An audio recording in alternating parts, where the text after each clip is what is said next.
This is a Sony Vaio.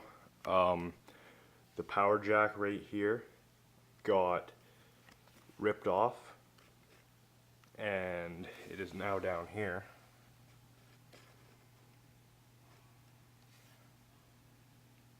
So what I did to temporarily charge the computer to make sure it was working was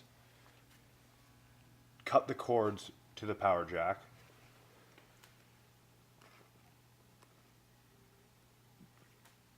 goes from here out to here.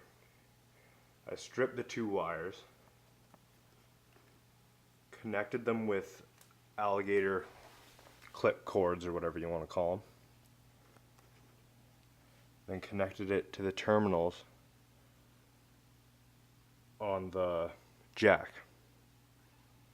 then plugged it in. Now make sure you got your, I think you have to have the polarities right, negative and positive.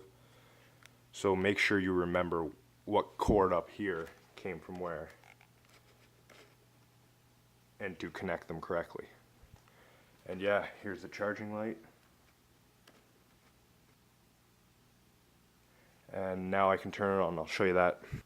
So after charging up my battery using the rigged way of the clips and connecting the wire to the jack, now the battery's fully charged, I can turn it on. Green light comes on over there, screen comes on. Now there's no hard drive in it, so it just says operating system not found, but now I know that the rest of the laptop most likely works great.